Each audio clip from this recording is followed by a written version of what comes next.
ನಮಸ್ತೆ ವೀಕ್ಷಕರೇ, ನಕ್ಷತ್ರ ನಾಡಿ ವಿಶೇಷ ಕಾರ್ಯಕ್ರಮಕ್ಕೆ ಸ್ವಾಗತ. ನಾನು ರಮ್ಯಾ. ವೀಕ್ಷಕರೇ, ನೀವು ಕೂಡ ಜ್ಯೋತಿಷ್ಯವನ್ನ ಕಲಿಬೇಕು. ಕಲಿತು ಮುಂದಿನ ದಿನಗಳಲ್ಲಿ ನಾವು ಯಾವ ರೀತಿಯಾಗಿ ನಮ್ಮ ಜೀವನವನ್ನ ರೂಪಿಸಿಕೊಳ್ಬೇಕು ಅನ್ನೋದರ ಕುರಿತು ನಿಮಗೆ ಈ ಒಂದು ಕಾರ್ಯಕ್ರಮದಲ್ಲಿ ಹೆಚ್ಚಿಂಚು ಮಾಹಿತಿಯನ್ನು ಕೊಡ್ತಾ ಹೋಗ್ತೀವಿ. ಅದರ ಜೊತೆಗೆ ಕ್ಲಾಸಸ್ಗಳು ಕೂಡ ಇರುತ್ತೆ. ನಾಳೆನೆ ಅಂದರೆ 24ನೇ ತಾರೀಕು ಕ್ಲಾಸಸ್ಗಳು ಕೂಡ ಆರಂಭ ಆಗ್ತಾ ಇದೆ. ಉಳಿದಿರೋದು ಇನ್ನು ಒಂದೇ ದಿನ ಬಾಕಿ. ಇವತ್ತು ಮತ್ತೆ ನಾಳೆ ಸಂಜೆವರೆಗೂ ಕೂಡ ನೀವು ಈ ನಂಬರ್ ಏನು ಡಿಸ್ಪ್ಲೇ ಆಗ್ತಾ ಇದೆಯಲ್ಲ ಆ ನಂಬರ್ಗೆ ಕರೆ ಮಾಡಿ ರಿಜಿಸ್ಟ್ರೇಷನ್ ಮಾಡಿಸ್ಕೊಳ್ಳಿ. ಮತ್ತು ನೀವು ಕ್ಲಾಸಸ್ನಲ್ಲಿ ಭಾಗಿಯಾಗಿ ಜ್ಯೋತಿಷ್ಯವನ್ನು ಕಲಿತ್ಕೊಂಡು ನಿಮ್ಮ ಜೀವನವನ್ನು ನೀವೇ ರೂಪಿಸ್ಕೊಳ್ಬಹುದು. ಬೇರೆ ಬೇರೆ ಎಲ್ಲೋ ಹೋಗ್ಬಿಟ್ಟು ನಾವು ನಮ್ಮ ಜೀವನವನ್ನು ರೂಪಿಸ್ಕೊಳ್ತೀವಿ. ಆ ಜ್ಯೋತಿಷ್ಯರು ಹೀಗಂದ್ರು, ಈ ಜ್ಯೋತಿಷ್ಯರು ಹಾಗಂದ್ರು, ಆ ದೇವ್ರ ಪೂಜೆ ಮಾಡಿ ಅಂದ್ರು, ಈ ದೇವ್ರ ಪೂಜೆ ಮಾಡಿ ಅಂತಂದ್ರು, ಎಲ್ಲವನ್ನೂ ಮಾಡಿಯೂ ಕೂಡ ವಿಫಲರಾಗಿದ್ದೀರಾ. ಹಾಗಿದ್ರೆ ನಕ್ಷತ್ರ ನಾಡಿ ಈ ಒಂದು ಕ್ಲಾಸಸ್ಸನ್ನು ನೀವು ಹಾಜರಾಗಿ ನೀವೇ ಕಲಿತು ನೀವೇ ನಿಮ್ಮ ಭವಿಷ್ಯವನ್ನು ರೂಪಿಸ್ಕೊಳ್ಬಹುದು ಅಂತ ಹೇಳ್ತಾ ಇದರ ವಿಚಾರಕ್ಕೆ ಸಂಬಂಧಪಟ್ಟಂತೆ ನಮ್ಮ ಜೊತೆ ಮಾತನಾಡಲಿಕ್ಕೆ ಪಂಡಿತ ದಿನೇಶ್ ಗುರುಜಿ ಅವರು ಕಾರ್ಯಕ್ರಮದಲ್ಲಿ ಭಾಗಿಯಾಗಿದ್ದಾರೆ. ಬನ್ನಿ ಅವ್ರನ್ನ ಕಾರ್ಯಕ್ರಮಕ್ಕೆ ಸ್ವಾಗತ ಮಾಡೋಣ. ನಮಸ್ತೆ ಗುರುಜಿ, ಕಾರ್ಯಕ್ರಮಕ್ಕೆ ಸ್ವಾಗತ. ಓಂ ಶ್ರೀ ಗುರುಭ್ಯೋ ನಮಃ. ಹರಿ ಓಂ. ಜ್ಞಾನಾನಂದಮಯಂ ದೇವಂ ನಿರ್ಮಲಸ್ಫಟಿಕಾಕೃತಿಂ ಆಧಾರಾಂ ಸರ್ವವಿದ್ಯಾನಾಂ ಹಯಗ್ರೀವ ಮುಪಾಸ್ಮಹೆ. ಓಂ ನಮೋ ಭಗವತೆ ವಾಸುದೇವಾಯ. ಓಂ ನಮೋ ನಾರಾಯಣಾಯ. ನಮಸ್ಕಾರ ಗುರುಜಿ. ನೋಡಿ, ಜ್ಯೋತಿಷ್ಯವನ್ನು ಕಲಿಬೇಕು ಅಂತ ಹೇಳಿ ಬಹಳಷ್ಟು ಜನ ಕಾತುರದಿಂದ ಕಾಯ್ತಾ ಕೂತಿದ್ದಾರೆ. ಮತ್ತು ಈಗಾಗಲೇ ಸಾಕಷ್ಟು ಮಂದಿ ನಿಮ್ಮ ಹತ್ರ ಕಲ್ತಿರೋರು ಕೂಡ ಉಂಟು. ಕಲ್ತಿರೋರಿಗೆ ಇನ್ನೂ ಒಂದೇ ದಿನ ಸಮಯಾವಕಾಶ ಇರೋದು. ನಾಳೆಯಿಂದ ಕ್ಲಾಸಸ್ಗಳು ಕೂಡ ಆರಂಭ ಆಗ್ತಾ ಇದೆ. ಕ್ಲಾಸಸ್ ಬಗ್ಗೆ ಸ್ವಲ್ಪ ನೋಡಿ, ನಾಳೆ ಬೆಳಿಗ್ಗೆ 11 ಗಂಟೆಗೆ ಒಂದು ಕ್ಲಾಸ್ ಮಾಡ್ತೀವಿ. ಯಾರಿಗೆ ಸ್ವಲ್ಪ ಅನುಕೂಲ ಆಗಲಿ ಅಂತ ಹೇಳಿ. ಸೊ ಈವ್ನಿಂಗ್ ಟೈಮು ಸ್ವಲ್ಪ ವರ್ಕ್ ಇರುತ್ತೆ. ಎಸ್ಪೆಷಲಿ ಮಹಿಳೆಯರಿಗೆ ಸ್ವಲ್ಪ ಕೆಲಸ ಜಾಸ್ತಿ, ಮತ್ತು ಇವಾಗ ನವರಾತ್ರಿ ಬೇರೆ. ಸೊ ಬೆಳಿಗ್ಗೆ 11 ಗಂಟೆಗೆ ಒಂದು ಕ್ಲಾಸು. ಸೊ ಹೆಚ್ಚು ಕಮ್ಮಿ 1.5 ಅವರ್ ಇರ್ತಕ್ಕಂಥದ್ದೊಂದು. ಯಾರು ಕೆಲಸಕ್ಕೆ ಹೋಗ್ತಾರೆ, ವರ್ಕ್ಗೆ ಹೋಗ್ತಾರೆ ಅಂಥವ್ರಿಗೆಲ್ಲ ಕೂಡ ಸಂಜೆ 7:00ವರೆಗೆ ಒಂದು ಕ್ಲಾಸ್ ಇಟ್ಟಿರ್ತೀವಿ. 15 ದಿವಸದ ಕ್ಲಾಸ್ ಇರುತ್ತೆ. ಸೊ ಈ 15 ದಿವಸದಲ್ಲಿ ಖಡಾಖಂಡಿತವಾಗಿ ಅವರು ಜ್ಯೋತಿಷರಾಗೇ ಆಗ್ತಾರೆ. ನಾನು ಈ ಸಂದರ್ಭದಲ್ಲಿ ಹೇಳೋದು ಏನಕ್ಕೆ ಅಂತಂದರೆ, ನಾವು ಇಟ್ಟಿರ್ತಕ್ಕಂಥ ಫೀಸು ಒಂದು ಗುರುದಕ್ಷಿಣೆ ಅಂತ ಹೇಳಿ 7,000 ರೂಪಾಯಿ ಇಟ್ಟಿದ್ದೀವಿ. ನಾವು ಏನು ಚಾಲೆಂಜ್ ಮಾಡ್ತೀವಿ ಅಂತಂದರೆ, ಅವ್ರು ಕಲ್ತಿಲ್ಲ ಅಂತಂದರೆ ಅವ್ರು ದುಡ್ಡು ವಾಪಸ್ ಕೊಡ್ತೀವಿ ನ್ಯಾಯಯುತವಾಗಿ, ಎರಡು ಕಡೆಯಿಂದನೂ. ಅವ್ರು ಕಲ್ತಿಲ್ಲ ಅಂದರೆ ಅವರ ಶ್ರಮ ಸ್ವಲ್ಪ ಹಾಕಬೇಕಲ್ವಾ, ಇಂಟ್ರೆಸ್ಟ್ ಇರಬೇಕು, ಪ್ಲಸ್ ನಾನು ಕಲ್ತಿದ್ದೀನಿ ಅನ್ಬೇಕು. ಸೊ ನಾವು ಎಷ್ಟರ ಮಟ್ಟಿಗೆ ನಾನು ಗ್ಯಾರಂಟಿ ಹೇಳ್ತೀನಿ ಗ್ಯಾರಂಟಿ ನ್ಯೂಸಲ್ಲಿ ಅಂದರೆ, ಅವರಿಗೆ ಕಲ್ತಿಲ್ಲ ಅಂತಂದರೆ ನನಗೆ ಒಂದು ಚೂರು, ಒಂದು ಸಾಸಿವೆಷ್ಟು ತಲೆಗೆ ಹೋಗಿಲ್ಲ ಅಂತಂದರೆ ನಿಮ್ಮ ದುಡ್ಡು ವಾಪಸ್ ಕೊಡ್ತೀವಿ ನಾವು. ನಿಮ್ಮ ಋಣ ನಮಗೆ ಬೇಡ, ನಿಮ್ಮ ಋಣ ನಮಗೆ ಬೇಡ. ಇದು ಮೊದಲನೇ ಪಾಯಿಂಟ್. ಎರಡನೇ ಪಾಯಿಂಟು, ಜ್ಯೋತಿಷ್ಯದಲ್ಲಿ ನಿಮಗೆ ಅದೃಷ್ಟ ಹೇಗೆ ಕಂಡುಹಿಡ್ಕೋಬೇಕು ಅನ್ನೋದನ್ನು ಹೇಳ್ಕೊಡ್ತೀನಿ. ಲೈಫಲ್ಲಿ ಪ್ರಾಬ್ಲಮ್ ಬರೋದೆಯಾ, ಅದನ್ನು ಹೇಗೆ ಸರಿ ಮಾಡಿಕೊಂಡು ಸ್ವಲ್ಪ ಮಟ್ಟಿಗೆ ನಮಗೆ ಪರವಾಗಿಲ್ಲ, ನಾವು ಒಂದು ಏನೋ ಆಕ್ಸಿಡೆಂಟ್ ಆಗ್ತಾ ಇರೋದು ಒಂಚೂರು ಸ್ಕ್ರ್ಯಾಚಸ್ ಎಲ್ಲ ಆಯಿತು, ತರ್ಚ್ಕೊಂಡು ಹೋಯಿತು ಅನ್ನೋ ಒಂದು ವಿಚಾರದಲ್ಲಿ ನಾವು ಜ್ಯೋತಿಷ್ಯನ ಕಲಿತು ನಮ್ಮ ಜೀವನ ನಾವು ಮಾಡ್ಕೋಬೋದು. ಯಾರ್ಯಾರು ಕಾಲ್ ಮಾಡ್ತಾರೆ ನಮಗೆ, ಯಾರ್ಯಾರು ಬೇರೆ ಜ್ಯೋತಿಷ ಹತ್ರ ಹೋಗ್ತಾರೆ, 99.9% ಹೇಳ್ತೀನಿ ಅವರು ದುರಾದೃಷ್ಟವಂತರೆ. ಭಾಳ ಹಿಂದೆ ಕಾಲದಲ್ಲಿ, ಭಾಳ ಒಂದು ಹೇಳ್ಬಿಟ್ಟು ಕಾಲ್ ತಗೊಳ್ಳೋಣ, ಭಾಳ ಹಿಂದಿನ ಕಾಲದಲ್ಲಿ ಕಲ್ತಿರೋರು ಕಮ್ಮಿ ಇದ್ರು. ಯಾರು ಕಲ್ತಿದಾರೋ ಅವ್ರ ಹತ್ರ ಹೋಗಿ ಪರಿಹಾರ ಮಾಡ್ಕೊಳ್ತಾ ಇದ್ರು, ಸತ್ಯವಾಗಿ ಹೇಳ್ತಾ ಇದ್ರು. ಇವಾಗ ಏನಾಗ್ಬಿಟ್ಟಿದೆ, ಕಮರ್ಷಿಯಲ್ ಆಗಿರೋದ್ರಿಂದ ನಿಮಗೆ ಸಮಸ್ಯೆ ಅಂದರೆ ದುಡ್ಡಿಡು, ಸಮಸ್ಯೆ ಅಂದರೆ ದುಡ್ಡಿಡು. ಅದ್ರ ಬದಲು ಅಲ್ಲಿ ಎಷ್ಟೋ ಸಾವಿರಾರು ರೂಪಾಯಿ ಕೊಡೋ ಬದಲು 7,000 ರೂಪಾಯಿ ಖರ್ಚು ಮಾಡಿಕೊಂಡು ನಿಮ್ಮ ಜೀವನ ಅಲ್ಲದೆ ನಿಮ್ಮ ಫ್ಯಾಮಿಲಿ ಜೀವನನೂ ಕೂಡ ನೋಡಿಕೊಂಡು ನಮ್ಮ ಕ್ಲಾಸಸ್ನ ಕುಟುಂಬ ಸಮೇತರಾಗಿ ಹೇಳ್ತಾ ಇದ್ದೀವಿ. ಈಗ ನಾ 5 ಜನ ಇದ್ದರೆ 7,000 ರೂಪಾಯಿ ಕೊಟ್ಟರೆ ಒಬ್ರಿಗೆ 1,000 ರೂಪಾಯಿ ಇದ್ದಂಗೆ ಲೆಕ್ಕ ಆಗೋಯ್ತು. 15 ದಿವಸ ತರಗತಿ. ಆಮೇಲೆ ಈ 15 ದಿವಸದ ಕ್ಲಾಸಸ್ಸಲ್ಲಿ ನೀವು ಪರಿಪೂರ್ಣವಾಗಿರ್ತಕ್ಕಂಥ ಪ್ರಿಡಿಕ್ಷನ್ ಲೆವೆಲ್ಗೆ ಕರ್ಕೊಂಡು ಹೋಗ್ತೀನಿ. ಪ್ರಿಡಿಕ್ಷನ್ ಇಲ್ಲಿ ತುಂಬ ಜನ ಕಲಿಬೋದಾ ಕ್ವಶನ್ ಮಾರ್ಕು. ಒಂದು ತಲೆಯಲ್ಲಿ ಇಟ್ಕೊಳ್ಳಿ, ನಾವು ತೊಗೊಳ್ತಾ ಇರ್ತಕ್ಕಂಥ ಫೀಸ್ ಏನು ನಿಮಗೇನು ಮನೆ ಮಠ ಮಾರ್ಕೊಂಡು ಬರಬೇಕು ಅನ್ನೋದು ಏನಿಲ್ಲ. ಅಲ್ಲಿ ಹೌದು, ನಿಮ್ಮ ಕಿಡ್ನಿ ಮಾರ್ಕೊಂಡು ಏನಿಲ್ಲ ಕ್ಲಾಸಿಗೆ ಬರಬೇಕು ಅಂತೇನಿಲ್ಲ. 7,000 ರೂಪಾಯಿ ದುಡ್ಡನ್ನ ಸೈಡ್ಗಿಟ್ರೆ ನೋಡೇ ಬಿಡೋಣ ಅನ್ನೋ ಒಂದು ಮನಸ್ಥಿತಿ ನಿಮಗೆ ಬರಬೇಕು.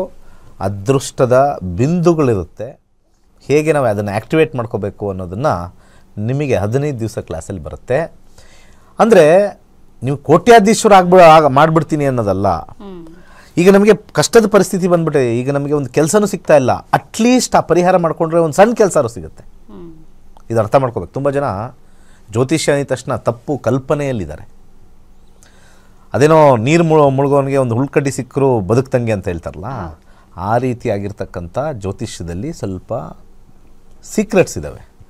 ಯಾವ ನಕ್ಷತ್ರದಲ್ಲಿ ಯಾವ ಸಬ್ಲಾಡಲ್ಲಿ ನಿಮಗೆ ಆ್ಯಕ್ಟಿವೇಟ್ ಮಾಡಿಕೊಂಡ್ರೆ ಸಡನ್ನಾಗಿ ನಿಮಗೆ ಒಂದು ಅಟ್ಲೀಸ್ಟ್ ಒಂದು 50,000 ಕೆಲಸಕ್ಕೆ ಹೋಗ್ತಾಯಿರ್ತಾನೆ, ಕಳ್ಕೊಂಡ್ಬಿಟ್ಟಿರ್ತಾನೆ. 6 ತಿಂಗಳಾದರೂ ಸಿಗಲ್ಲ, 1 ವರ್ಷ ಆದರೂ ಸಿಗಲ್ಲ, ಅಟ್ಲೀಸ್ಟ್ ಒಂದು 25,000 ಆದರೂ ಸಿಗೋಕ್ಕೆ ಒಂದು ಇಮ್ಮಿಡಿಯೇಟಾಗಿ ಒಂದು ರಿಲೀಫ್ ಸಿಗ್ತಕ್ಕಂಥ ಕೆಲವು ಪ್ಲಾನೆಟರಿ ಸೀಕ್ರೆಟ್ಸ್ ಇರುತ್ತೆ. ಅದು ನಿಮ್ಮ ಜಾತಕದಲ್ಲಿರುತ್ತೆ, ನನಗೆ ಗೊತ್ತಿರಲ್ಲ. ಅದು ನಿಮ್ಮ ಜಾತಕದಲ್ಲಿ ಆ ಒಂದು ಸೀಕ್ರೆಟ್ಸ್ ತಗೊಂಡು ಯಾವುದಕ್ಕೆ ಮಾಡಬೇಕು, ಅದಕ್ಕೆ ಪರಿಹಾರವಾಗಿ ದಾನ ಮಾಡಬೇಕಾ ಅಥವಾ ನಾವು ಉಂಗುರ ರುದ್ರಾಕ್ಷಿ ಹಾಕೋಬೇಕಾ ಅನ್ನೋದು ಕಂಡುಹಿಡ್ಕೊಳ್ತಕ್ಕಂಥದ್ದು. ಇದು ಬದಲಾಗ್ತಾ ಇರುತ್ತೆ, ದಶಾ ಬದಲಾಗ್ದಂಗೆ ಬದಲಾಗ್ತಾ ಇರುತ್ತೆ. ಕಾಲ್ಸ್ ತಗೊಂಡು. ಓಕೆ, ಕಾಲರ್ ಇದ್ದಾರೆ. ನಮಸ್ತೆ. ಹಲೋ. ಹಲೋ, ನಮಸ್ತೆ. ನಮಸ್ತೆ ಮೇಡಮ್. ನಮಸ್ತೆ. ಯಾರ ಬಗ್ಗೆ ತಿಳ್ಕೊಬೇಕಾಗಿತ್ತು? ನಮ್ಮ ಮಗನ ಬಗ್ಗೆ ಕೇಳ್ಬೇಕಾಯ್ತು ಮೇಡಮ್. ನಿಮ್ಮ ಮಗನ ಹುಟ್ಟಿದ ದಿನಾಂಕ ಮತ್ತೆ ಸಮಯವನ್ನ ತಿಳಿಸಿ. 5/2/2010. 5/2/2010. ಸಮಯ ತಿಳಿಸಿ. ಬೆಳಗ್ಗೆ 7 ಗಂಟೆ 2 ನಿಮಿಷ ಮೇಡಮ್. 7 ಗಂಟೆ 2 ನಿಮಿಷ. ಹುಟ್ಟಿದೆಲ್ಲಿ? ಶಾಂತಿಗ್ರಾಮ. ಶಾಂತಿಗ್ರಾಮ. ಯಾವ ಡಿಸ್ಟ್ರಿಕ್ಟ್ ಬರುತ್ತೆ? ಹಾಸನ ಜಿಲ್ಲೆ. ಹಾಸನ ಜಿಲ್ಲೆ. ಓಕೆ, ಮಾತನಾಡಿ. ದಿನೇಶ್ ಗುರುಜಿ ಇದ್ದಾರೆ. ನಮಸ್ಕಾರ. ನಮಸ್ತೆ ಗುರುಜಿ. ಹೇಳಿ. ಅವ್ರ ಆರೋಗ್ಯದ ಬಗ್ಗೆ ಕೇಳ್ಬೇಕಾಯ್ತು ಗುರುಜಿ. ಶಾಂತಿಗ್ರಾಮ. ಓಕೆ. ಹಾಸನ. 5 ಫೆಬ್ರವರಿ 2010. 15 ವರ್ಷ ಆಗಿದೆ ಮಗುಗೆ. ಸ್ವಾತಿ ನಕ್ಷತ್ರದಲ್ಲಿ ಹುಟ್ಟಿದ್ದಾರೆ. 2022ವರೆಗೂ ರಾಹುದಶೆ ಇತ್ತು. ರಾಹುದಶೆ ಮತ್ತು ಈಗ ಬರ್ತಕ್ಕಂಥ ಗುರುದಶೆ ಎರಡೂ ನೋಡೋಣ. ನಾವಿಲ್ಲಿ ಹೆಲ್ತ್ ಅಂತ ಹಾಕ್ತೀವಿ. ಇಲ್ಲಿ ನೋಡಿ ಯಾವ ಥರ ಸೀಕ್ರೆಟ್ ಕಂಡುಹಿಡಿಬೋದು ಅಂತ ಹೇಳ್ತೀನಿ. ಇಲ್ಲಿ ನಾವು ಗುರುದಶದಲ್ಲಿ ಹೆಲ್ತ್ ಹಾಕ್ತೀವಿ. ಹೆಲ್ತ್ ಹಾಕಿದಾಗ ಇಲ್ಲಿ 12ನೇ ಮನೆ ಅಂತ ಮೈದಲ್ಲಿ ಬರುತ್ತೆ. So this shows there is a problem in dasha. ಇದು ಯಾವ ಗ್ರಹ ಅಂತ ನಾವು ಕಂಡುಹಿಡ್ಕೋಬೇಕು ಅಂದರೆ ಅಲ್ಲಿ ಹುಡುಕಬೇಕು. ಆ ಗ್ರಹನ ನಾವು ಹುಡುಕಬೇಕಾಗತ್ತೆ. ಯಾವುದದು? 12/1/6 ರಾಹುನೇ. ಸೊ ಗುರುದಶದಲ್ಲಿ ರಾಹುನೇ. ಸೊ ನಿಮ್ಮ ಅನಾರೋಗ್ಯದ ಕಾರಣ ರಾಹುದಶೆಯಿಂದನೇ ಪ್ರಾರಂಭವಾಗಿದೆ, ಏನು ಗುರುದಶದಲ್ಲಿ ಹೊಸದಾಗೇನು ಬಂದಿಲ್ಲ. ಅವಾಗಿಂದನೇ ಸ್ವಲ್ಪ ಸಮಸ್ಯೆ ಇದೆ. ಅವಾಗವಾಗ ಸ್ವಲ್ಪ ಸಮಸ್ಯೆ ಆಗ್ತಕ್ಕಂಥದ್ದು, ಹಾಸ್ಪಿಟಲೈಸೇಷನ್ ಆಗ್ತಕ್ಕಂಥದ್ದು, ಕಾಂಬಿನೇಷನ್ ಎಲ್ಲನೂ ಇದೆ. ಇದಕ್ಕೆ ರಾಹುಗೆ ಫಸ್ಟ್ ಅಡ್ರೆಸ್ ಮಾಡಬೇಕು ಅಂತಂದರೆ 2 ವಿಚಾರ. ಮೊದಲನೇದು, ಪ್ರತಿ ಶನಿವಾರ ಬೆಳ್ಳುಳ್ಳಿಯನ್ನು ನಿವಾಳಿಸಿ, ನಿಮ್ಮ ಮಗುಗೆ ನಿವಾಳಿಸಿ ದಾನ ಮಾಡ್ತಾನೇ ಬರ್ತಾ ಇದ್ದರೆ, ಒಂದು 6 ತಿಂಗಳು ದಾನ ಮಾಡಿದ್ರೆ ಒಂದು 20% ಸ್ವಲ್ಪ ನಿಮಗೆ ಬದಲಾವಣೆ ಕಂಡುಕೊಳ್ಬೋದು. ಸಖತ್ತು ಕೆಮ್ಮು ಗುರುಜಿ. ಎಷ್ಟು ಹಾಸ್ಪಿಟಲ್ ತೋರಿಸಿದ್ರು ಹೇಳ್ತೀನಿ, ಅದು ಗೊತ್ತಿದೆ. ಅದು ನೀವು ಹಾಸ್ಪಿಟ್ಲಿಗೆ ಹೋಗ್ತಾ 12ನೇ ಮನೆ ಅಂದರೆ ಹಾಸ್ಪಿಟ್ಲ್ ಅದು ನಂಗೆ ಗೊತ್ತಿದೆ. ಅದು ನೀವು ಅಲ್ಲೋದ್ರೆ ಅಲ್ಲಿ ಏನೂ ಇಲ್ಲ ಅಂತಾರೆ, ಇಲ್ಲೋದ್ರೆ ಅದು ಇಮ್ಯುನಿಟಿ ಕಮ್ಮಿ. ಡಾಕ್ಟ್ರುಗಳಿಗೆ ನೀವು ಎಲ್ಲ ಥರದ್ದು ತೋರಿಸಿರ್ತೀರಿ. ಆಯುರ್ವೇದ ಆಯಿತು, ಹೋಮಿಯೋಪತಿ ಆಯಿತು, ತಿರುಪತಿ ಆಯಿತು, ಕೊನೆಗೆ ಇಲ್ಲಿ ಈ ಪತಿಗೆ ಬಂದಿದ್ದೀರಾ. 12ನೇ ಮನೆನ ನಾವು ಮಾಡಬೇಕು ಅಂದರೆ ಶನಿವಾರ ಗೌರ್ಮೆಂಟ್ ಹಾಸ್ಪಿಟ್ಲ್ಗೆ ಅವನಿಗೆ ಕಳಿಸಿ ಒಂದು 3 ಜನ ಬಡವರಿಗೆ ಹಣ್ಣು ಅಥವಾ ಬ್ರೆಡ್ ಕೊಡ್ತಕ್ಕಂಥದ್ದು ಶನಿವಾರವೇ 12 ಗಂಟೆಗೆ ಮಾಡಬೇಕು. ಇವರು ಜ್ಯೋತಿಷ್ಯ ಕಲಿತ್ರೆ ಅನಾರೋಗ್ಯದಿಂದ ಬಳಲ್ತಾ ಇರೋರು ಆರೋಗ್ಯವಂತರಾಗ್ತಾರೆ. ಜ್ಯೋತಿಷ್ಯ ಕಲಿತ್ರೆ ಇದು ಶಾಸ್ತ್ರದಲ್ಲಿ ಬರೆದಿದೆ. When you learn astrology, the planetary position becomes little bit weak, bad planets. ಯಾಕೆ ಅಂದರೆ ಇವತ್ತು ನಾನು ಒಂದು ಸರ್ಕಾರದ ವಿರುದ್ಧ ಇದ್ದೀನಿ. ಸರ್ಕಾರದ ವಿರುದ್ಧ ಇದ್ದಾಗ ನನಗೆ ಏನು ಬೇಕಾದ್ರೂ ಕೇಸ್ ಹಾಕ್ತಾರೆ, ನನ್ನ ಮೇಲೆ ಕೋಪದಲ್ಲಿರುತ್ತೆ. ನಾನು ಅದೇ ಸರ್ಕಾರ ಸೇರ್ಕೊಂಡ್ಬಿಟ್ರೆ ಅಲ್ವಾ? ನಾನು BJP ವಿರುದ್ಧ ಅಥವಾ ಕಾಂಗ್ರೆಸ್ ವಿರುದ್ಧ ಅಂತ ಹೇಳ್ತೀನಿ. ಕಾಂಗ್ರೆಸ್ ಅವರು ಇವನು ವಿರುದ್ಧ ಇದ್ದಾನೆ ಅಂತ ಹೇಳಿ ಇವನಿಗೆ ಟಾರ್ಚರ್ ಕೊಡೋಣ, ಒಂದು ಏನಾದ್ರು ಒಂದು ಸಣ್ಣ ಸಿಕ್ಕರೆ ದೊಡ್ಡದು ಮಾಡೋಣ. ನಿಮ್ಮ ನ್ಯೂಸ್ ಚಾನಲ್ಗೂ ಚೆನ್ನಾಗಿ ಗೊತ್ತಿರ್ತದೆ ಅದು. ಈಗ ನಾನು ಕಾಂಗ್ರೆಸ್ಸಲ್ಲೇ ನಾನು ವಕ್ತಾರ, ಕಾಂಗ್ರೆಸ್ಸಲ್ಲೇ ನಾನು ಇದು ಅಂದಿದ ತಕ್ಷಣ ಇವನು ನಮ್ಮ ಪಾರ್ಟಿಯವನು, ಇವನು ನಮ್ಮ ಪಕ್ಷದವನು, ಸ್ವಲ್ಪ ಇವ್ನು ನೋಡ್ರಪ್ಪ. ಇದೇ ರೀತಿ ಗ್ರಹಗಳು ಮಾಡೋದು. ಅದಕ್ಕೆ ಎಲ್ಲರಿಗೂ ಹೇಳೋದು, ಈ ವಾಹಿನಿ ಮುಖಾಂತರ, ಗ್ಯಾರಂಟಿ ನ್ಯೂಸ್ ಮುಖಾಂತರ ಹೇಳೋದು, ನಿಮಗೆ ಅದೃಷ್ಟ, ನೀವು ಗ್ರಹಗಳ ಪರ ಬನ್ನಿ, ಅನೇಕ ಅದೃಷ್ಟಗಳನ್ನ ತೊಗೊಳ್ತೀರಾ. ಏನೋ ಒಂದು ಆಗಿರ್ತವೆ ಲೈಫಲ್ಲಿ, ಒಂದು ದುಡ್ಡು ಹಾಕಿ ಕಳ್ಕೊಂಡಿರ್ತೀವಿ, ಯಾವುದೋ ಒಂದು ರಿಲೇಷನ್ಶಿಪ್ಪಲ್ಲಿ ಬಿದ್ದುಬಿಡ್ತೀವಿ, ಅಥವಾ ಯಾರಿಗೋ ದುಡ್ಡು ಕೊಟ್ಟು ಏನೋ ಮಾಡಿಬಿಟ್ಟಿರ್ತೀವಿ, ಒಂದು ಕೇಸ್ ಹಾಕ್ಸ್ಕೊಂಬಿಟ್ಟಿರ್ತೀವಿ ಅಥವಾ ಕೇಸ್ ಹಾಕ್ತೀವಿ. ಅದೆಲ್ಲದಿಂದ ಸ್ವಲ್ಪ ಆರಾಮಾಗಿ ಆಚೆ ಬರೋಕ್ಕೆ ಗ್ರಹಗಳು ಸಹಾಯ ಮಾಡ್ತವೆ. ಆ ಗ್ರಹಗಳು ಸಹಾಯ ಮಾಡ್ತಕ್ಕಂಥ ವಿಧಿವಿಧಾನಗಳು ಹೇಗೆ ಅಂತಂದರೆ, ಅವರನ್ನು ಅವಲಂಬಿಸಿದ್ದು, ಯಾರನ್ನು ಅವಲಂಬಿಸ್ತೀವೋ ಅವರು ನಿಮಗೆ ಸಾಂತ್ವನವನ್ನು ಡೆಫಿನೆಟ್ಲಿ ಕೊಡ್ತಾರೆ. ಮುಂದಿನ ಕರೆಗೋಣ. ಓಕೆ, ಧನ್ಯವಾದಗಳು ಕರೆ ಮಾಡಿದ್ದಕ್ಕಾಗಿ. ಮುಂದಿನ ಕರೆಗೆ ಹೋಗೋದಕ್ಕೆ ಮುಂಚೆ ಒಂದು ವಿರಾಮ ತೆಗೆದುಕೊಳ್ಳೋಣ. ವಿರಾಮ ತೆಗೆದುಕೊಳ್ಳೋಣ. ವೀಕ್ಷಕರೇ, ನಾಳೆಯೇ ಈ ಜ್ಯೋತಿಷ್ಯ ಶಾಲೆ ಆರಂಭ ಆಗ್ತಾ ಇದೆ. ಜ್ಯೋತಿಷ್ಯವನ್ನ ಕಲಿಯೋದಕ್ಕೆ ಇನ್ನೊಂದೇ ದಿನ ಬಾಕಿ ಇರೋದು, ಮತ್ತೆ ಯಾವ ರೀತಿಯಾದಂತಹ ಕ್ಲಾಸಸ್ಗಳು ನಡೆಯುತ್ತೆ ಅನ್ನೋದ್ರ ಬಗ್ಗೆ ಒಂದು ವಿಟಿ ಇದೆ, ಅದನ್ನ ನೋಡ್ತಾ ಹೋಗೋಣ. ನಮಸ್ಕಾರ. ವೈಜ್ಞಾನಿಕ ತಂತ್ರಜ್ಞಾನವನ್ನು ಒಳಗೊಂಡಿರುವ ನಕ್ಷತ್ರ ನಾಡಿ ಜ್ಯೋತಿಷ ತರಗತಿಗಳಿಗೆ ಸುಸ್ವಾಗತ. ಈ ತರಗತಿಗಳಲ್ಲಿ ಗುರುಜಿಯವರು ಕಲಿಸಿಕೊಡಲಿರುವ ವಿಚಾರಗಳೇನೆಂದರೆ, ನಮ್ಮ ಬ್ರಹ್ಮಾಂಡದ ಸೃಷ್ಟಿ, ವಿಷ್ಣುವಿನ ದಶಾವತಾರಗಳಲ್ಲಿ ವೈಜ್ಞಾನಿಕ ಆಧಾರ, 4 ಯುಗಗಳು, ಉತ್ತರ ಧ್ರುವದ ಪ್ರಾಮುಖ್ಯತೆ, ನಕ್ಷತ್ರಗಳು, ರಾಶಿಗಳು, ರಾಹು ಮತ್ತು ಕೇತು ಪುರಾಣ, ರಾಶಿ ಚಕ್ರದಲ್ಲಿ 27 ನಕ್ಷತ್ರಗಳ ಸ್ಥಾನ, ರಾಶಿ ಚಕ್ರದ ಡಿಗ್ರಿ ಲೆಕ್ಕಾಚಾರ, ನಕ್ಷತ್ರದ 108 ಪಾದಗಳು, ದಶಾ ಲೆಕ್ಕಾಚಾರ, ರಾಶಿ ಚಕ್ರದ ಗುಣಲಕ್ಷಣಗಳು, ಲಗ್ನದ ಪ್ರಾಮುಖ್ಯತೆ, ಲಗ್ನ ಲೆಕ್ಕಾಚಾರ, ದಿನದಲ್ಲಿ ಲಗ್ನವನ್ನು ಕಂಡುಹಿಡಿಯುವ ಸರಳ ಲೆಕ್ಕಾಚಾರ, ಲಗ್ನದಿಂದ ವಿವಿಧ ಮನೆಗಳಿನ ಗ್ರಹಗಳು, ನಕ್ಷತ್ರ ನಾಡಿ ತತ್ವಗಳು, ಗ್ರಹಾಧಿಪತಿ, ನಕ್ಷತ್ರಾಧಿಪತಿ, ಉಪನಕ್ಷಾಧಿಪತಿ ಲೆಕ್ಕಾಚಾರ, ಪ್ರಶ್ನಾಶಾಸ್ತ್ರದ 249 ವಿಭಾಗಗಳ ಲೆಕ್ಕಾಚಾರ, ವಿಶ್ಲೇಷಣೆಯಲ್ಲಿ ದಶ, ಭುಕ್ತಿ, ಅಂತರ್ಭುಕ್ತಿಯ ಅರ್ಥ, ಜಾತಕದಲ್ಲಿ ಶಿಕ್ಷಣಕ್ಕೆ ಆಯ್ದುಕೊಳ್ಳಬಹುದಾದ ಕೋರ್ಸ್, ಉದ್ಯೋಗ ಅಥವಾ ವ್ಯವಹಾರದಲ್ಲಿ ಕ್ಷೇತ್ರದ ಆಯ್ಕೆ, ಯಶಸ್ಸಿನ ಲೆಕ್ಕಾಚಾರ, ಮದುವೆ ವಿಚಾರದಲ್ಲಿ ಸಂಯೋಗಗಳು, ತೊಂದರೆಗಳು, ಸಂತಾನದಲ್ಲಿ ತೊಂದರೆಗಳು, ವಿಳಂಬವಾಗುವುದು, ಆಸ್ತಿ ಅಥವಾ ವಾಹನ ಖರೀದಿಯಲ್ಲಿ ಸಮಯವನ್ನು ತಿಳಿಯುವುದು, ಆರೋಗ್ಯ ವಿಚಾರಗಳಲ್ಲಿ ಶುಭ ಅಶುಭ ಸಮಯದ ಲೆಕ್ಕಾಚಾರ, ಆರೋಗ್ಯ ಸಮಸ್ಯೆಗಳು ಉಂಟಾಗುವ ಸಮಯ ಮುಂತಾದ ವಿಚಾರಗಳ 3 ಹಂತದಲ್ಲಿ ಶುಭ ಅಶುಭ ಸಂಯೋಗಗಳ ವಿಭಜನೆ, ಪವರ್ ಪೊಸಿಷನ್, ಪುಷ್ಪುಲ್ ಸಿದ್ಧಾಂತ, ಗೋಚಾರದ ವಿಶ್ಲೇಷಣೆ, ಆಯ್ದ ಸೆಲೆಬ್ರಿಟಿ ಜಾತಕಗಳ ವಿಶ್ಲೇಷಣೆ, ಪರಿಹಾರಗಳು, ರತ್ನಗಳು, ರುದ್ರಾಕ್ಷಿ, ಮಂತ್ರ, ಕಲರ್ ಥೆರಪಿ, ದಾನದ ಪರಿಕಲ್ಪನೆ, ಇನ್ನು ಅನೇಕ ವಿಚಾರಗಳ ಬಗ್ಗೆ ಅತ್ಯಂತ ಸರಳವಾಗಿ ಗುರುಜಿಯವರು ತರಗತಿಯಲ್ಲಿ ತಿಳಿಸಿಕೊಡುತ್ತಿದ್ದಾರೆ. ಈ ತರಗತಿ ಜೊತೆಗೆ ಅತ್ಯಾಧುನಿಕ ತಂತ್ರಜ್ಞಾನದಿಂದ ಬಳಕೆಯಲ್ಲಿರುವ ಗೋಲ್ಟ್ರಿ ಆಸ್ಟ್ರೋ ಆಪ್ ಮೂಲಕ ಜಾತಕವನ್ನು ಪರಿಶೀಲಿಸುವ ಸುಲಭವಾದ ತಂತ್ರಗಳು ಗುರುಜಿಯವರು ತಿಳಿಸಿಕೊಡುತ್ತಾರೆ. ಜೀವನಕ್ಕೆ ಅಗತ್ಯವಾಗಿರುವ ವಿಚಾರಗಳನ್ನು ತಿಳಿಯಲು ಇಂದೇ ನಕ್ಷತ್ರ ನಾಡಿ ತರಗತಿಯನ್ನು ಸೇರಿ ನಿಮ್ಮ ಜೀವನದ ವಿಚಾರಗಳಿಗೆ ಮಾರ್ಗದರ್ಶಿಯಾಗಿರುವ ಜ್ಯೋತಿಷ್ಯವನ್ನು ಅಳವಡಿಸಿಕೊಳ್ಳಿ. ಹೆಚ್ಚಿನ ಮಾಹಿತಿಗೆ ಇಂದೇ ನಮ್ಮ ನಕ್ಷತ್ರ ನಾಡಿಯನ್ನು ಸಂಪರ್ಕಿಸಿ. ಧನ್ಯವಾದಗಳು.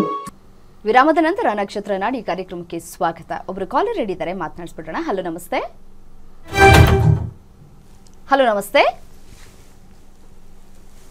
ಹಲೋ ಹಲೋ, ನನ್ನ ಧ್ವನಿ ಕೇಳಿಸ್ತಿದ್ಯಾ? ಓಕೆ, ಕರೆ ಕಟ್ ಆಗಿರುವಂಥದ್ದು ಇಲ್ಲ. ಅದೇ ಸಮ್ಟೈಮ್ಸ್ ಅವರು ಟಿವಿ ಆನ್ ಮಾಡ್ಕೊಂಡು ಮ್ಯೂಟ್ ಮಾಡ್ಕೊಂಡ್ಬಿಟ್ಟಿರ್ತಾರೆ, ಗೊತ್ತಾಗೋದಿಲ್ಲ. ಮತ್ತೊಬ್ರು ಕಾಲರ್ ರೆಡಿ ಇದ್ದಾರೆ. ಹಲೋ ಗುರುಜಿ, ಕನೆಕ್ಟ್ ಮಾಡಿ. ನಮಸ್ತೆ. ನಮಸ್ತೆ, ಯಾರ ಬಗ್ಗೆ ತಿಳ್ಕೊಬೇಕಾಗಿತ್ತು? ನನ್ನ ಬಗ್ಗೆ ಮೇಡಮ್. ನಿಮ್ಮ ಬಗ್ಗೆ, ನಿಮ್ಮ ಹುಟ್ಟಿದ ದಿನಾಂಕ ಮತ್ತೆ ಸಮಯವನ್ನ ತಿಳಿಸ್ಕೊಡಿ. 26/11/1975. 26/7/1900 ಅಲ್ಲ, 26/11/75. 77. 75. ಸರಿ, ಸಮಯವನ್ನ ತಿಳಿಸಿ. 26 ಆಕ್ಚುಲಿ ಸಮಯ 5 ಗಂಟೆ, ಕರೆಕ್ಟ್ ಆಗಿ 5 ಗಂಟೆ. ಬೆಳಗ್ಗೆನಾ ಸಂಜೆನಾ? ಅದು ಸಂಜೆ, ಆಕ್ಚುಲ್ ಅಂದ್ರೆ ಕರೆಕ್ಟ್ 5 ಗಂಟೆ ಅಂತ ಉಂಟು. ಓಕೆ, ಸರಿ ಆಯ್ತು. ಎಲ್ಲಿ ಹುಟ್ಟಿದ್ದು? ಹುಟ್ಟಿದ್ದು ಕುಂದಾಪುರ. ಉಡುಪಿಯಿಂದ 60 ಕಿಲೋಮೀಟರ್ ಹತ್ರ. ಸರಿ, ಗುರುಜಿ ಇದ್ದಾರೆ, ಮಾತನಾಡಿ. ಏನು ವಿಚಾರದಲ್ಲಿದೆ? ನಮಸ್ತೆ ಗುರುಜಿ. ಮಗ ನಕ್ಷತ್ರದಲ್ಲಿ ಹುಟ್ಟಿದ್ದೀರಾ, ಸಿಂಹರಾಶಿ. 49 ವರ್ಷ ಆದರೂ ಕೂಡ ಭವಿಷ್ಯ ಕೇಳೋ ಒಂದು ಮನಸ್ಥಿತಿ ಮನುಷ್ಯನಿಗೆ ಬರುತ್ತೆ ಅಂದರೆ, ವೀಕ್ಷಕರು ಈ ಜಾತಕದ ಮೇಲೆ ಹೇಳ್ತಾ ಇದ್ದೀನಿ, 20ನೇ ವಯಸ್ಸಲ್ಲಿದ್ದಾಗಲೂ ಕೂಡ ನಮಗೆ ಭವಿಷ್ಯದ ಬಗ್ಗೆ ತಿಳ್ಕೊಳ್ಳೋಕೆ ಆಸಕ್ತಿ ಇರುತ್ತೆ. 25 ಆದರೂ ಒಂದೇ, 35 ಆದರೂ ಒಂದೇ, 45 ಆದರೂ ಒಂದೇ, 60ನೇವರು ನಮಗೆ ಜ್ಯೋತಿಷ್ಯ ಕೇಳ್ತಾರೆ ಅಂದಮೇಲೆ ನಿಮಗೆ ನೀವೇ ಕಲಿತು ಯಾರ ಹತ್ರನೂ ಹೋಗಲ್ಲ. ಕಲಿಬೇಕು ಅಲ್ಲ, ನಾನು ಪಬ್ಲಿಕ್ಗೆ ಹೇಳ್ತಾ ಇದ್ದೀನಿ ತಡ್ರಿ ಸರ್, ನೀವು ಸಮಾಧಾನವಾಗಿ ನಾಳೆಗೆ ಸೇರ್ತೇನೆ. ನೀವು ಸೇರಿ, ನಾನು ಪಬ್ಲಿಕ್ಗೆ ಹೇಳ್ತಾ ಇದ್ದೀನಿ. ನಮಗೆ 49ನೇ ವಯಸ್ಸಲ್ಲೂ ಕೂಡ ನಮಗೆ ಏನು ಮಾಡ್ಕೊಳ್ಳೋದು, ನಮ್ಗೆ ಕೆಲವೆಲ್ಲ ಕಷ್ಟಗಳು ಬರ್ತವೆ ಅಂತ ಬಂದೇ ಬರುತ್ತೆ. ಈ ತುಂಬ ಜನ ಜ್ಯೋತಿಷ್ಯ ಅಂದರೆ ಕಷ್ಟ ಇರೋರಿಗೆ 25 ವರ್ಷಕ್ಕೆ, 35 ವರ್ಷ, 45 ವರ್ಷಕ್ಕಲ್ಲ, 75 ವರ್ಷದಲ್ಲೂ ನಮಗೇನೋ ಒಂದು ಸಮಸ್ಯೆ ಬರುತ್ತೆ. ಎಷ್ಟು ಜನ 75ರಲ್ಲಿ ಕೋರ್ಟ್ ಅಲ್ದಾಡ್ತಾ ಇರ್ತಾರೆ, ಪರಿಹಾರಕ್ಕೆ ಬರ್ತಾ ಇರ್ತಾರೆ. ಸೊ ಜೀವನ ಪರ್ಯಂತ ಪರಿಹಾರ್ಥವಾಗಿ ನಾವು ಮಾಡ್ಕೋಬೇಕು ಅಂತಂದರೆ ಈ ಕಾಂಪೌಂಡ್ರ್ ಮಾತು ಕೇಳ್ದಲೆ ನಿಮಗೆ ನೀವೇ ನಿಮ್ಮ ಲೈಫ್ಗಿನ ಹೆಚ್ಚಾಗಿ ಯಾರಿಗೂ ಗೊತ್ತಿರಲ್ಲ. ವೈಯಕ್ತಿಕವಾಗಿ ನಾವು ಕಲಿತಾಗ ಏನಾಗುತ್ತೆ, ನನ್ನ ಲೈಫ್ ಬಗ್ಗೆ ನಂಗೆ ಚೆನ್ನಾಗಿ ಗೊತ್ತು, ನನಗೇನು ನಡೀತಾ ಇದೆ ನನ್ನ ಜೀವನದಲ್ಲಿ ಅಂತ, ಅದನ್ನು ಗ್ರಹಗಳ ಜೊತೆ ಮಾತಾಡಿಕೊಂಡು ಸರಿ ಮಾಡ್ಕೊಳ್ಳೋದೇ ಒಂದು ಸೀಕ್ರೆಟ್ ಇಲ್ಲಿರೋದು. ಅದಕ್ಕೆ ಅದೃಷ್ಟವಂತರಿಗೆ ಮಾತ್ರ ಇದು ಸಿಗುತ್ತೆ. ಲಕ್ಷಾಂತರ ಜನ ನನ್ನ ಪ್ರೋಗ್ರಾಮ್ ನೋಡ್ತೀರಾ, ನಿಮಗೆಲ್ಲ ಅದೃಷ್ಟ ಬರೋಲ್ಲ. ಯಾಕೆ ಅಂದರೆ ಅಲ್ಲೆಲ್ಲೋ ಗ್ರಹಗಳು ನಿಮಗೆ ಪ್ರಚೋದನೆ ಮಾಡಬೇಕು. ಪ್ರಚೋದನೆ ಆದಮೇಲೆ ನಮ್ಮದು ಫಾಲೋ ಮಾಡಬೇಕು, ನಮ್ಮದು ಫಾಲೋ ಮಾಡಾದಮೇಲೆ ಸೇರ್ಕೋಬೇಕು ಅಂತ ಮನಸ್ಥಿತಿ ಆ ಗ್ರಹಗಳು ಉಂಟು ಮಾಡಬೇಕು.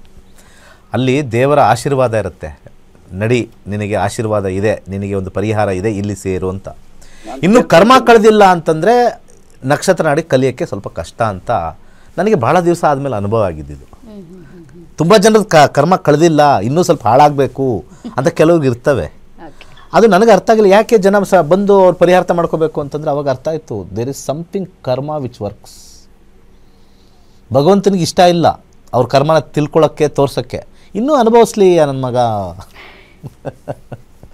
ಇದು ನಿಜವಾಗ್ಲೂ ನನಗೂ ಮನಸ್ಸು ತುಂಬ ನೋವಾಯಿತು, ಯಾಕೆಲ್ಲ ಬಂದು ಏನಕ್ಕೆ ಕಲಿತು ಅವ್ರ ಜೀವನದಲ್ಲಿ ಆರಾಮಾಗಿರ್ಬೋದಲ್ಲ ಅಂತ ಅನಿಸ್ತಾ ಇತ್ತು.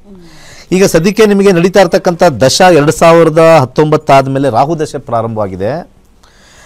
ರಾಹು ದಶೆ ಕಾಂಬಿನೇಷನಲ್ಲಿ ಮತ್ತೆ 12-6 ಕಾಂಬಿನೇಷನ್, ಮತ್ತೆ ಇವ್ರದ್ರಲ್ಲೂ ಸ್ವಲ್ಪ ಅದೇ ಥರ ಹೆಚ್ಚು ಕಮ್ಮಿ 7ನೇ ಮನೆ 12-6 ಬಂದಿದೆ. ಯಾವ ವಿಚಾರದಲ್ಲಿ ಕೇಳಬೇಕು ಅಂತ ಹೇಳಿ ಅದನ್ನು ಆ ಏರಿಯಾನ ಹಾಕ್ಕೊಳ್ತೀನಿ. ಎಸ್ಪೆಷಲಿ ಆಗಿ ಕಣ್ಣಿಂದು ಇದು ಐ ರಿಲೇಟೆಡ್ ಎಲ್ಲೂ ಹೋದ್ರು ಇದು ಅಂದ್ರೆ ಕರೆಕ್ಟ್ ಇದಾಗ್ತಾ ಇಲ್ಲ. ಆಪರೇಷನ್ ಎಲ್ಲ ಆಗಿದೆ, ಆದ್ರೂ ಅಂದ್ರೆ ಕರೆಕ್ಟ್ ಇದಾಗ್ತಾನೆ ಇಲ್ಲ. ಎಲ್ಲಿ ಹೋದ್ರು ಅಲ್ಲಿ ಡಾಕ್ಟರ್ ಕೇಳಿದ್ರೆ ಏನು ಪ್ರಾಬ್ಲಮ್ ಇಲ್ಲ ಅಂತ ಹೇಳಿ ಹೇಳ್ತಾರೆ, ಆದ್ರೆ ಇಲ್ಲಿ ಆಗ್ತಾ ಇರೋದೇ ಬೇರೆ. ನೋಡಿ, ನಾವು ಮೊದಲು ಈಗ ನಡೀತಾ ಇರ್ತಕ್ಕಂಥ ದಶದ ವಿಚಾರದಲ್ಲಿ ತೊಗೊಂಡಾಗ 12-9 ಕಾಯಿಲೆ, 6 ಕಾಯಿಲೆ, 2 ಕಾಯಿಲೆ ಬರುತ್ತೆ. ಒಂದು ಗುರುವಿನ ವಿಚಾರದಲ್ಲಿ ಸಮಸ್ಯೆ ಬಂದಿರತಕ್ಕಂಥದ್ದು, ಇನ್ನೊಂದು ಶುಕ್ರನ ಸಮಸ್ಯೆ ಬಂದಿರತಕ್ಕಂಥದ್ದು. ಶುಗರ್ ಏನಾರು ಇದೆಯಾ, ಟೆಸ್ಟ್ ಮಾಡ್ಕೊಂಡ್ರಾ ಸರ್? ಕೇಳಿಸ್ತಾ ಇದೆಯಾ? ಇಲ್ಲ, ಕರೆ ಕಟ್ಟಾಗಿದೆ. ಶುಗರ್ ಇರೋ ಚಾನ್ಸಸ್ ಜಾಸ್ತಿ ತೋರಿಸ್ತಾ ಇದೆ. ಯಾಕೆಂದರೆ ಶುಕ್ರನ ಸಬ್ಲಾಡ್ ಬಂದಾಗ Shukra denotes some kind of a sugar levels ಜಾಸ್ತಿ ಇದ್ದಾಗ ಕಣ್ಣಿಗೆ ಆ ಪ್ಯೂಪಿಲ್ಸ್ಗೆ ಎಫೆಕ್ಟ್ ಆಗುತ್ತೆ. ಅದಕ್ಕೆ ಶುಗರ್ ಇರೋರಿಗೆ ಕಣ್ಣು ಬೇಗ ಇದಾಗ್ಬಿಡುತ್ತೆ. ಸೊ ಇಲ್ಲಿ ಶುಕ್ರನ ಅಂಶದಲ್ಲಿ 6ನೇ ಮನೆ ಇರೋದ್ರಿಂದ ಫಸ್ಟ್ ಇವರು ಮೊಸರನ್ನು ದಾನ ಮಾಡಬೇಕು. ಹಾಗೆ ಶುಕ್ರವಾರ ಈ ಒಂದು ವೃದ್ಧಾಶ್ರಮಕ್ಕೆ ಹೋಗಿ ಅವ್ರಿಗೇನಾದ್ರು ಒಂದು ಪುಸ್ತಕನೋ ಅಥವಾ ಒಂದು ಏನು ಬಯಕೆ ಇದೆಯೋ, ಅವ್ರಿಗೇನು ಇಷ್ಟ ಇದೆಯೋ ಅದನ್ನು ಕೊಡಬೇಕು. ಒಂದು 6ನೇ ಮನೆಗೆ exercise of the eyes very important. ಯಾವಾಗ 6ನೇ ಮನೆ ಬರುತ್ತೋ ಎಕ್ಸಸೈಸಿಂದ ಕ್ಯೂರ್ ಆಗುತ್ತೆ. ಇದು ನಮ್ಮ ಸೀಕ್ರೆಟ್, ಜ್ಯೋತಿಷದಲ್ಲಿ ಇದೊಂದು ಸೀಕ್ರೆಟ್. ಹಾಗೆ ದಾನವನ್ನು, ಕಡಲೆಕಾಳು ದಾನವನ್ನು ಕೂಡ ಮಾಡಿ ಇಂಟೆನ್ಸಿಟಿ ಕಮ್ಮಿ ಆಗುತ್ತೆ. ಇನ್ಕ್ರೀಸ್ ಮಾಡ್ಕೋಬೇಕು ಅಂತಂದರೆ ರಾಹುವಿನ ತತ್ವವನ್ನು ಇನ್ಕ್ರೀಸ್ ಮಾಡ್ಕೋಬೇಕು. ಯಾಕಂದರೆ ರಾಹು ಚೆನ್ನಾಗಿದ್ದಾನೆ, ರಾಹುವಿನ ನಕ್ಷತ್ರ ಮತ್ತು ಸಬ್ಲಾಡ್ ಚೆನ್ನಾಗಿಲ್ಲ. ಆ ರಾಹುವಿನ ಸಬ್ಲಾಡ್ ಮತ್ತು ನಕ್ಷತ್ರಕ್ಕೆ 8 ಮುಖದ ರುದ್ರಾಕ್ಷಿ ಹಾಕಿ ಓಂ ರಂ ರಾಹುವೇ ನಮಃ ಅಂತ ಯಥೇಚ್ಛವಾಗಿ ಹೇಳಿ. ಒಳ್ಳೆಯದಾಗಲಿ. ಧನ್ಯವಾದಗಳು ಕರೆ ಮಾಡಿದ್ದಕ್ಕಾಗಿ. ಮತ್ತೊಬ್ಬರು ಕಾಲರ್ ರೆಡಿ ಇದ್ದಾರೆ. ನಮಸ್ತೆ. ಹಲೋ, ನಮಸ್ತೆ. ಹಲೋ, ನಮಸ್ತೆ ಸರ್, ಯಾರ ಬಗ್ಗೆ ತಿಳ್ಕೊಬೇಕಿತ್ತು? ನಮ್ಮ ಮಗನ ಬಗ್ಗೆ ಸ್ವಲ್ಪ ತಿಳ್ಕೊಬೇಕಾಯ್ತು. ನಿಮ್ಮ ಮಗನ ಹುಟ್ಟಿದ ದಿನಾಂಕ ಮತ್ತು ಸಮಯವನ್ನ ತಿಳಿಸಿ. ಹುಟ್ಟಿದ ದಿನಾಂಕ 27/11/2006, ರಾತ್ರಿ 11:15 ಮೇಡಮ್. ರಾತ್ರಿ 11:45. ಎಲ್ಲಿ ಹುಟ್ಟಿದ್ದು? ಅದು ರಂಗೇನಹಳ್ಳಿ ಅಂತ, ತರೀಕೆರೆ ತಾಲೂಕು ಬರುತ್ತೆ, ಚಿಕ್ಕಮಗಳೂರು ಜಿಲ್ಲೆ ಬರುತ್ತೆ. ಓಕೆ, ಗುರೂಜಿ ಇದ್ದಾರೆ, ಮಾತಾಡಿ. ನಮಸ್ಕಾರ. ನಮಸ್ಕಾರ ಗುರೂಜಿಯವರೇ. 27 ನವೆಂಬರ್ 2006 ನಿಮ್ಮ ಮಗನ ಜಾತಕದಲ್ಲಿ ಕುಂಭರಾಶಿ ಬರ್ತಾ ಇದೆ. ಕುಂಭರಾಶಿಯಲ್ಲಿ ಧನಿಷ್ಠಾ ನಕ್ಷತ್ರ ಅಂತ ಬರ್ತಾ ಇದೆ. 2025 ನವೆಂಬರ್ಗೆ ರಾಹು ದಶ ಮುಗಿತಾ ಇದೆ. ಒಂದು ದಶ ಮುಗಿದು ಇನ್ನೊಂದು ದಶ ಪ್ರಾರಂಭವಾಗ್ತಾ ಇದೆ. ಎಜುಕೇಷನ್ ಕಾಂಬಿನೇಷನ್ನಲ್ಲೂ ಒಂದು ಥರ ಇದೆ, ಗುರುವಿನ ಕಾಂಬಿನೇಷನ್ ಒಂದು ಥರ ಇದೆ. ಏನು ತಗೊಂಡಿದ್ದಾರೆ, ಸೆಲೆಕ್ಟ್ ಮಾಡಿದ್ದಾರೆ? ಅವರು ಈಗ ಸ್ಪೋರ್ಟ್ಸ್ ಕೋಟಾದಲ್ಲಿ ಈಗ ಮಾಡಿದ್ರು ಫಸ್ಟ್ PU ಸೆಕೆಂಡ್ PU. ಈಗ ಶಿವಮೊಗ್ಗದಲ್ಲಿ DVS ಕಾಲೇಜಲ್ಲಿ ಡಿಗ್ರಿಗೆ ಈ ಸಲ ಫಸ್ಟ್ ಇಯರ್ ಸೇರಿಸಿದ್ರಿ ಗುರುಜಿ ಅವರೇ. ಅಲ್ಲ, ಏನು ತಗೊಂಡಿದ್ದಾರೆ? ಡಿಗ್ರಿ ಅಂದರೆ ಎಷ್ಟೊಂದಿದೆ? ಕಾಮರ್ಸ್ ಮಾಡಿ ಮುಂದೆ ಹೋಗೋ ಬದಲು ನನ್ನ ಸಜೆಷನ್ CA ಮಾಡಿದ್ರೆ ಒಳ್ಳೆಯದು, ಅಥವಾ ಲಾ. ಯಾವುದು ಗುರುಜಿ? CA ಅಥವಾ ಲಾ, LLB. CA ಅಥವಾ ಲಾ? ಹೌದು, CA ಚಾರ್ಟರ್ಡ್ ಅಕೌಂಟೆಂಟ್ಗಾರು ಹೋಗ್ಬೋದು, ಅಥವಾ LLBಗಾರು ಹೋಗ್ಬೋದು. ಅವ್ರಿಗೆ LLB ಇಷ್ಟ ಆಗೋ ಸಾಧ್ಯತೆ ಜಾಸ್ತಿ ಇದೆ ನನ್ನ ಅನುಭವದಲ್ಲಿ. ಮತ್ತು 12ನೇ ಮನೆ ಬಂದಾಗ ಪ್ಲಸ್ 3ನೇ ಮನೆ ವಾಕ್ಚಾತುರ್ಯನೂ ಬರುತ್ತೆ. 3ನೇ ಮನೆ 3, 2, 11 ವಾಕ್ಚಾತುರ್ಯ ಅಂತ ಬರುತ್ತೆ. ಲಾ ಅಲ್ಲಿ ಹೋದರೆ ಕಾರ್ಪೊರೇಟ್ ಲೆವೆಲಲ್ಲಿ ಒಳ್ಳೆ ಪೊಸಿಷನ್ಗೆ ಹೋಗ್ತಾರೆ, ಯಾಕೆಂದರೆ ಮುಂದೆ ಗುರುದಶ ಬರುತ್ತೆ. ಗುರುದಶದಲ್ಲಿ ತುಂಬ ಚೆನ್ನಾಗಿ ಓದ್ತಾರೆ, ಹೆಚ್ಚಿನ ಒಂದು ಅಧ್ಯಯನ ಮಾಡ್ತಾರೆ. ಒಂದು CA ಮಾಡಲಿ, ಇಲ್ಲ ಅಂದರೆ ಲಾ ಮಾಡಲಿ, 2 ಆಪ್ಷನ್ಸ್ ಇದೆ. ಅವೆರಡು ಆಪ್ಷನ್ಸಲ್ಲಿ ಒಂದು ತೊಗೊಳ್ಬೋದು. ಯಾಕಂದರೆ ಕಾಮರ್ಸ್ ಎಂಟ್ರಾಗಿದ್ದಾರೆ. ಕಾಮರ್ಸ್ ಎಂಟ್ರಾದಾಗ MBA ಎಲ್ಲ ನನ್ನ ಸಜೆಷನ್ ಬೇಡ ಅಂತ. MBAಗೆ ಅವರು ಕಾಮರ್ಸ್ ಹೋಗಿ ಅಕೌಂಟ್ಸ್ ಮಾಡ್ತಕ್ಕಂಥ ಕಾಂಬಿನೇಷನ್ ಸ್ವಲ್ಪ ಸ್ಟ್ರಾಂಗ್ ಆಗಿಲ್ಲ. ಯಾವಾಗ 12ನೇ ಮನೆ ಮತ್ತು 3ನೇ ಮನೆ ಬರುತ್ತೆ, 3ನೇ ಮನೆ ವಾಕ್ಚಾತುರ್ಯ ಬರುತ್ತೆ, 12ನೇ ಮನೆ deep studies of commerce in chartered accountant, cost accounts ಅಂತ ಕರಿತೀವಿ, ಅಥವಾ ಲಾ ಅಂತ ಕರಿತೀವಿ. ಲಾ ಹಾಕಿ ಒಳ್ಳೆಯದಾಗಲಿ. ಧನ್ಯವಾದಗಳು ಕರೆ ಮಾಡಿದ್ದಕ್ಕಾಗಿ. ಓಕೆ ಗುರುಜಿ, ಈಗ ಸಮಯ ಮುಗಿತಾ ಬರ್ತಾ ಇದೆ. ನೋಡಿ, ಈ ರೀತಿ ಡಿಸಿಷನ್ ತೊಗೊಳಕ್ಕಾಗದೇ ಇದ್ದಾಗ ಪ್ಲಾನೆಟರಿ ಪೊಸಿಷನ್ಸ್ ಹೆಲ್ಪ್ ಮಾಡ್ತವೆ. ಓಕೆ, ಯಾಕೆಂದರೆ ಅಲ್ಲಿ 12 ಬಂತು ಅಂತಂದರೆ ಅಲ್ಲಿ ಈಗ ತುಂಬ ಜನ ಏನು ಮಾಡ್ತಾರೆ, ಕಾಮರ್ಸ್ ಆಗಿದ ತಕ್ಷಣ MBA ಮಾಡ್ಬಿಡೋಣ ಅಂತ ಹೇಳ್ಬಿಡ್ತಾರೆ, ಅಥವಾ MCOM ಮಾಡ್ಬೋದಾ ಅಂತ ಹೇಳ್ತಾರೆ. ಕಾಮರ್ಸ್ಲೇನು ಅಷ್ಟು ಸ್ಟ್ರಾಂಗಾಗಿ ಹೋಗೋಕ್ಕಾಗಲ್ಲ 12 ಬಂದಾಗ. ಬಟ್ ಕಾಮರ್ಸ್ ರಿಲೇಟೆಡಲ್ಲೇ ನಾವು ಒಂದು ಶಿಫ್ಟ್ ತೊಗೋಬೇಕು ಅಂತಂದರೆ CA ಚಾರ್ಟೆಡ್ ಅಕೌಂಟೆಂಟಿಗೆ ಅವ್ರಿಗೆ ವೆರಿ ಈಸಿ ಆಗುತ್ತೆ. ಒಂದು ಚಾರ್ಟೆಡ್ ಅಕೌಂಟೆಂಟ್ ಅಂದರೆ ಒಳ್ಳೆ ಹೆಸರು, ಕಾಮರ್ಸ್ಗಿನ ಒಳ್ಳೆ ಹೆಸರು ಇರತಕ್ಕಂಥದ್ದು. ಅಥವಾ ಲಾ ಹೋಗ್ಬೋದು, ಲಾಯರ್ ಆಗಿ ಒಂದು ಇದಾಗಿ ಒಂದು ಒಳ್ಳೆ ಪೊಸಿಷನ್ಗೆ ಹೋಗಿ ಒಂದು ಗ್ರೇಟ್ ಲಾಯರ್ ವಾದ ಮಾಡ್ತಕ್ಕಂಥದ್ದು. ಯಾಕಂದರೆ 3ನೇ ಮನೆ ವಾದದ ಮನೆ ಅಂತ ಬರುತ್ತೆ. ಸೊ ಡೆಫಿನೆಟ್ಲಿ ಅದರಲ್ಲಿ ಸಕ್ಸಸ್ ಆಗೇ ಆಗ್ತಾರೆ. ಸೊ ಅಸ್ಟ್ರಾಲಜಿ ಕಲೀರಿ. ಇನ್ನೊಂದು ದಿವಸ ಇದೆ, ಇವತ್ತಲ್ಲ ನಾಳೆ ಬೆಳಿಗ್ಗೆ ಕ್ಲಾಸ್ ಸ್ಟಾರ್ಟ್ ಆಗ್ತಾಯಿದೆ. ನಾಳೆ ಸಂಜೆ 7:00ವರೆಗೆ ಇನ್ನೊಂದು ಕ್ಲಾಸ್ ಇದೆ. ಅದೃಷ್ಟ ತಗೊಳ್ಬೇಕಾ, ಪ್ಲ್ಯಾನ್ ಮಾಡಿ. ನಿಮಗೇನಾದ್ರು ಪ್ರಚೋದನೆ ಮಾಡ್ತಾ ಇದೆಯಾ ಗ್ರಹಗಳು ಗೊತ್ತಿಲ್ಲ. ನಾನು ಆಲ್ರೆಡಿ ಹೇಳ್ದಂಗೆ ಗ್ರಹಗಳ ಮೈಂಡಲ್ಲಿ ಸ್ವಲ್ಪ ಅದನ್ನು ಹಿಂದೇಟ್ ಆಗ್ತಾ ಇರುತ್ತೆ. ನಿಮ್ಮ ಆತ್ಮಸ್ಥೈರ್ಯದಿಂದ ಆದರೂ ಸೇರಿ ನಿಮ್ಮ ಜೀವನದ ಪರಿಹಾರ ಮಾಡ್ಕೊಳ್ಳೋಕ್ಕೆ ಪ್ರಯತ್ನ ಪಡ್ಬೋದು. ನಾನು ಯಾವಾಗಲೂ ಕೂಡ ಗ್ಯಾರಂಟಿ ಕೊಡೋಲ್ಲ. ಗ್ಯಾರಂಟಿ ನ್ಯೂಸಲ್ಲಿ ನಾನು ಗ್ಯಾರಂಟಿ ಕೊಡೋಲ್ಲ ಅಸ್ಟ್ರಾಲಜಿ ಮೇಲೆ. ಆದರೆ ನನ್ನ ಸಬ್ಜೆಕ್ಟ್ ಮೇಲೆ ಗ್ಯಾರಂಟಿ ಇರ್ತದೆ. ಒಳ್ಳೆಯದಾಗಲಿ. ಸರ್ವೇ ಜನ ಸುಖಿನೋ ಭವಂತು. ಓಕೆ, ಧನ್ಯವಾದಗಳು ಗುರುಜಿ. ಕಾರ್ಯಕ್ರಮದಲ್ಲಿ ಇಷ್ಟೊತ್ತು ಇದ್ದು ಸಂಪೂರ್ಣವಾಗಿ ಮಾಹಿತಿಯನ್ನು ನೀಡಿದ್ದಕ್ಕಾಗಿ. ವೀಕ್ಷಕರೇ, ನೀವು ಕೂಡ ಈ ಒಂದು ಕಾರ್ಯಕ್ರಮವನ್ನು ನೋಡ್ತಾ ಇದ್ದರೆ ನೀವು ಕೂಡ ಜ್ಯೋತಿಷ್ಯವನ್ನು ಕಲಿಬೇಕು ಅಂತ ಹೇಳಿ ಆಸೆಯನ್ನು ಇಟ್ಕೊಂಡಿದ್ರೆ ಸ್ಕ್ರೀನ್ ಮೇಲೆ ನಂಬರ್ ಡಿಸ್ಪ್ಲೇ ಆಗ್ತಾ ಇರುತ್ತೆ. ಆ ನಂಬರ್ಗೆ ಕರೆ ಮಾಡಿ ನೀವು ಕೂಡ ಜ್ಯೋತಿಷ್ಯವನ್ನು ಕಲಿಬಹುದು ಅಂತ ಹೇಳ್ತಾ, ಈಗಾಗಲೇ ಕಲ್ತಿರುವಂತಹ ವಿದ್ಯಾರ್ಥಿಗಳು ಕೂಡ ಮಾತನಾಡಿದ್ದಾರೆ. ಏನು ಹೇಳಿದ್ದಾರೆ ಅಂತ ನೋಡ್ತಾ ಹೋಗೋಣ. ಇದಾಗಿದೆ ಇವತ್ತಿನ ವಿಶೇಷ. ನೋಡ್ತಾ ಇರಿ ಗ್ಯಾರಂಟಿ ನ್ಯೂಸ್, ಸುದ್ದಿ ಖಚಿತ, ನ್ಯಾಯ ನಿಶ್ಚಿತ. ಓಂ ಶ್ರೀ ಗುರುಭ್ಯೋ ನಮಃ. ಹರಿ ಓಂ. ಮೊದಲನೇದಾಗಿ ನಮ್ಮ ದಿನೇಶ್ ಗುರೂಜಿಯವರಿಗೆ ಧನ್ಯವಾದಗಳನ್ನು ಹೇಳಲು ಇಷ್ಟಪಡುತ್ತೇನೆ. ನಾನು 92 ಬ್ಯಾಚಿಂದ ಬಂದಿರೋದು. ನನ್ನ ವೇದಿಕ್ ಕಂಪ್ಲೀಟ್ ಆಗಿದೆ. ವೇದಿಕ್ PGD ಇವಾಗ ಕಂಪ್ಲೀಟ್ ಆಗಿದೆ. ಸರ್ಟಿಫಿಕೇಟ್ ತೊಗೊಳ್ಳೋದಕ್ಕೋಸ್ಕರ ಬಂದಿದ್ದೀನಿ. ಮುಂದೆ ಗುರಿ ಇರಬೇಕು, ಹಿಂದೆ ಗುರು ಇರಬೇಕು ಅಂತ ನಮ್ಮ ದಿನೇಶ್ ಗುರುಜಿಯಿಂದ ಇಲ್ಲಿ ನಕ್ಷತ್ರ ನಾಡಿನಲ್ಲಿ ಸೇರ್ಕೊಂಡ ಮೇಲೇ ಗೊತ್ತಾಗಿರೋದು ಗುರುಗಳು ಭಕ್ತಿ ಏನಿರುತ್ತೆ ಏನಿಲ್ಲ. ಮೊದಲೆಲ್ಲ ನಮ್ಮ ಕಾಲೇಜಲ್ಲಿ ಎಲ್ಲ ಹೋಗ್ತಾ ಇದೆ, ಅದರಲ್ಲೆಲ್ಲ ಅಷ್ಟೊಂದು ಗುರುಗಳ ಮೇಲೆ ಭಕ್ತಿನೇ ಬಂದಿರಲಿಲ್ಲ. ಅದರಲ್ಲಿ ನಕ್ಷತ್ರ ನಾಡಿ ಸೇರ್ಕೊಂಡು ಬಂದ ಮೇಲೆ ಗುರು ಅಂದರೆ ಏನು ಅಂತ ಗೊತ್ತಾಗಿದೆ. ಲೈಫ್ನಲ್ಲಿ ಖುಷಿಯಾಗಿರಬೇಕು, ಸಂತೋಷವಾಗಿರಬೇಕು, ನೆಮ್ಮದಿಯಾಗಿರಬೇಕು ಅಂತ ಎಲ್ಲರೂ ಇಷ್ಟಪಡುತ್ತಾರೆ. ಆದರೆ ಯಾರಿಗೂ ಕೂಡ ಆಗೋದಿಲ್ಲ. ಯಾಕಂದರೆ ಪ್ರತಿಯೊಂದು ಘಟ್ಟದಲ್ಲೂ ಪ್ರಾಬ್ಲಮ್ ಬಂದೇ ಬರುತ್ತೆ. ಒಂದು ಫಸ್ಟ್ ಘಟ್ಟ ಬರೋದೇ ಎಜುಕೇಷನ್ ಚೆನ್ನಾಗಾದರೆ ಮುಂದೆ ಕೆರಿಯರಲ್ಲಿ ಚೆನ್ನಾಗಿರೋದಿಲ್ಲ. ಕೆರಿಯರ್ ಚೆನ್ನಾಗಾದರೆ ಮುಂದೆ ಮದುವೆ ಜೀವನ ಹೇಗಿರುತ್ತೆ ಅಂತ ಟೆನ್ಷನ್ ಇರುತ್ತೆ. ಮದುವೆ ಜೀವನ ಚೆನ್ನಾಗಾಯಿದ್ರೂ ಕೂಡ ಮಕ್ಕಳ ಬಗ್ಗೆ ಟೆನ್ಷನ್ ಇರುತ್ತೆ. ಮಕ್ಕಳು ಚೆನ್ನಾಗಿದ್ರೂ ಕೂಡ ಹೆಲ್ತಲ್ಲಿ ಪ್ರಾಬ್ಲಮ್ ಬರುತ್ತೆ. ಇವೆಲ್ಲ ರೀತಿಯಲ್ಲೂ ಚೆನ್ನಾಗಿರಬೇಕು ಅಂದರೆ ನಕ್ಷತ್ರ ನಾಡಿಯಲ್ಲಿ ಸೇರಿಕೊಳ್ಳೇಬೇಕು. ಪ್ರತಿಯೊಬ್ಬರು ಕಲೀಲೇಬೇಕು ಅಂತ ಹೇಳಲು ಇಷ್ಟಪಡುತ್ತೇನೆ. ಯಾಕಂದರೆ ಲೈಫಲ್ಲಿ ಇಲ್ಲಿ ಕಲ್ತ್ರೆ ಎಲ್ಲರೂ ಖುಷಿಯಾಗಿರ್ತೀರ ಅಷ್ಟೇ. ಧನ್ಯವಾದಗಳು.